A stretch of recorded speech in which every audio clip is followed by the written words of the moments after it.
Hi friends, please subscribe to Amravati Media and press the bell icon for more latest updates. Kadapa YCP నేతలకు ఆ దమ్ము లేదా? గత 2 రోజులుగా దివంగత వైఎస్ రాజారెడ్డి, వైఎస్ రాజశేఖర రెడ్డిలతో పాటు మాజీ ముఖ్యమంత్రి వైఎస్ జగన్మోహన్ రెడ్డి వ్యక్తిత్వాల్ని హననం చేస్తూ టీడీపీ నాయకులు తీవ్ర ఆరోపణలు చేస్తున్నారు. వైఎస్ కుటుంబంలోని ముగ్గురి నేతల్ని నరరూప రాక్షసులంటూ పులివెందుల నియోజకవర్గంలోని వేముల టీడీపీ నాయకుడు పేర్ల పార్థసారథిరెడ్డి తీవ్ర ఆరోపణలు చేస్తున్నారు. అలాగే మంత్రి పయ్యావుల కేశవ్, ఇతర నేతలంతా వైఎస్ రాజారెడ్డి, రాజశేఖర్ రెడ్డి, జగన్మోహన్ రెడ్డిలది రక్త చరిత్ర అంటూ తీవ్ర ఆరోపణలు గుప్పిస్తున్నారు. వేముల అనే గ్రామస్థాయి నాయకుడి ఆరోపణలకు అత్యధిక ప్రాధాన్యం ఇస్తూ టీడీపీ అనుకూల పత్రికలు పతాక శీర్షికలతో కథనాలు ప్రచురించాయి. అంతకుముందు వైఎస్ జగన్మోహన్ రెడ్డి నిర్వహించిన ప్రెస్ మీట్లో గొడ్డలి పార్టీ, నేర చరిత్ర అంటూ తమపై చంద్రబాబు అండ్కో చేస్తున్న ఆరోపణలకు ధీటుగా కౌంటర్ ఇచ్చారు. చంద్రబాబు నేర చరిత్ర ఇదిగో అని ఆయన ఆధారాలతో ఆరోపణలు చేశారు. అలాగే ఫ్యాక్షన్కు 3 కుటుంబ సభ్యులను పోగొట్టుకున్నామని, బాధితులుగా మిగిలామని జగన్ ఆవేదనతో చెప్పారు.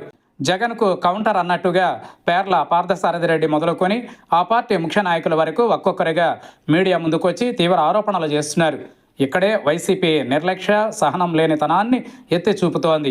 వైఎస్ కుటుంబంలోని 3 నేతలపై తీవ్ర ఆరోపణలు టీడీపీ నుంచి వస్తూ ఉంటే వైసీపీ నుంచి కనీస స్పందన కూడా లేకపోవడం ఆశ్చర్యం కలిగిస్తోంది.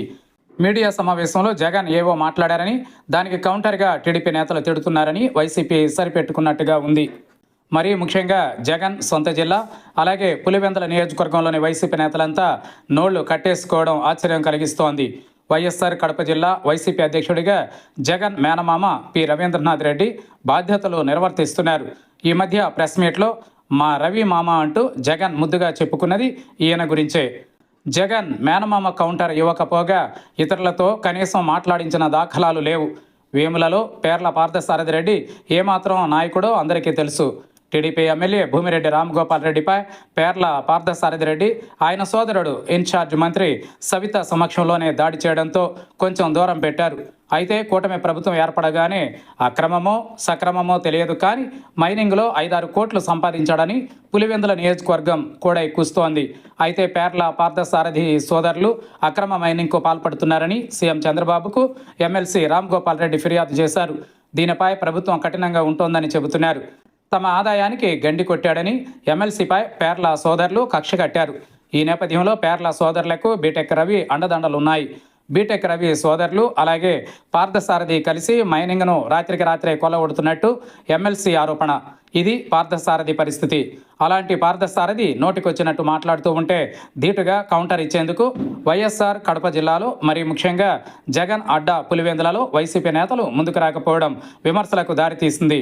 తమ నాయకులపై తీవ్ర ఆరోపణలు చేస్తున్న టీడీపీ నేతలకు కౌంటర్లు ఇవ్వడానికి వైసీపీ నేతలకు నోళ్లు లేవా, లేక దమ్ము లేదా అనే ప్రశ్న ఉత్పన్నమైంది. తాము అభిమానించే 3 నాయకులపై టీడీపీ నేతలు ఇష్టానుసారం నోరు పారేసుకుంటూ ఉంటే తమ నేతలు నోరు మూసుకోవడంపై కార్యకర్తలు తీవ్ర ఆవేదన చెందుతున్నారు. ఇలాంటి సమయంలో కూడా నోరు విప్పకపోతే ఇక రాజకీయం చేయడం ఎందుకని కార్యకర్తలు ప్రశ్నిస్తున్నారు.